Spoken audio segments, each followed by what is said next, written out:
Hello, welcome to SleekTuts. I'm Manu Järvinen. Let's make a box. Let's make a cube with Shift A and move it up by 1 meter. Then go to edit mode and delete the upmost face. Then let's add a plane to be the ground and scale it by 10 times. Then in edit mode select this edge and extrude it up.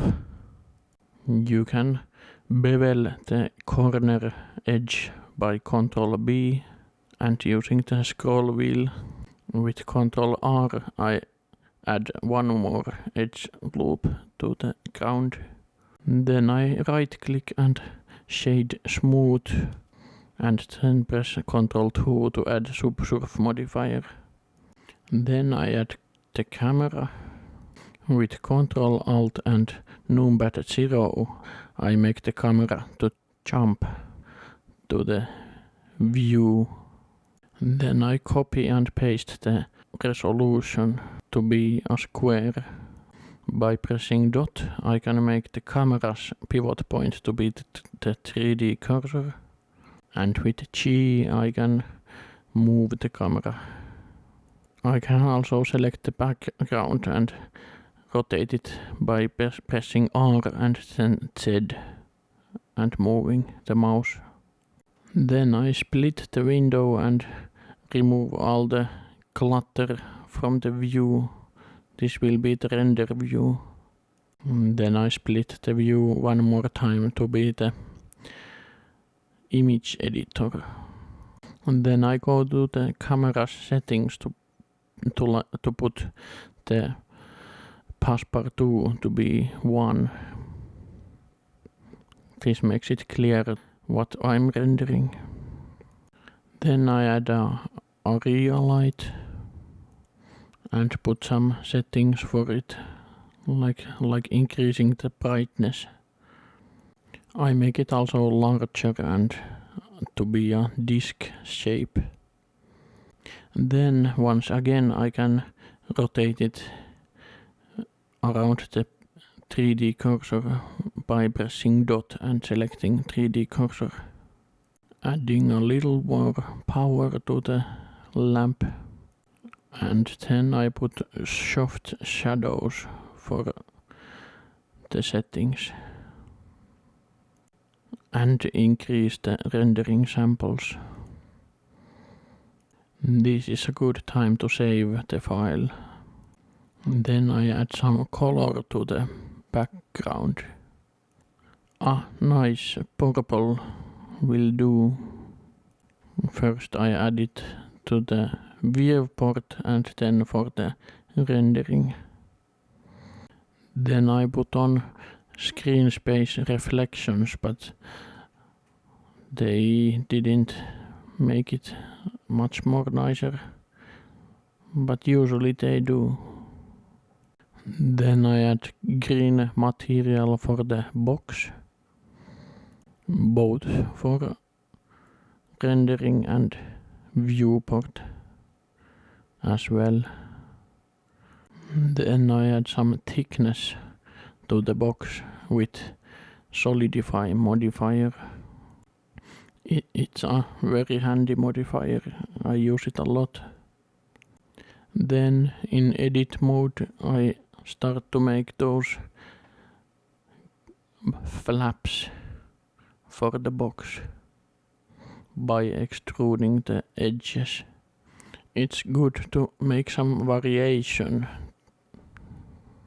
on where you extrude the edges, so that it won't look the same from every angle. I'm using Alt plus middle mouse button drag to change the view to orthographic. Here I added bevel modifier to give some roundness to the flaps. And then in object mode by pressing Ctrl 2, I added some subdivision surface modifier. Then I put the light a little further away and increase its power so the shadows will be more soft.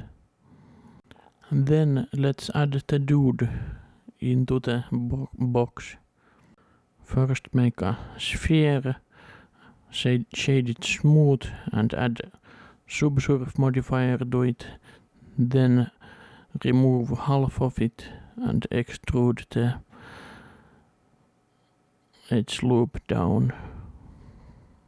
And then let's add yellow material to it. You can use 1 for the brightness of the material, but I increased it 1.1 just to make it a little bit more brighter. Then I used Shift plus right click to put the 3D cursor to the surface of the dude and added an icosphere to be the eye. Shaded it smooth and added subsurf modifier again. Then a little bit of scaling to make it a wide eye. And once more a new material and make it black with some metallic properties. After that I put the cursor to the center of the head and duplicated the eye by using the 3D cursor as pivot. And so we are pretty much done here.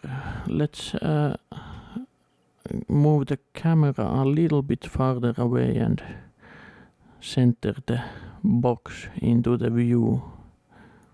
And let's make a final render out of this. I checked if the screen space reflections had any effect to the image, but for this time there was none. But for the ground I managed to make it a bit more glossy or specular to reflect the box. And here I render the final image. It's very fast with the Eevee rendering engine. Alright, I hope you learned something new. See you next time. Bye.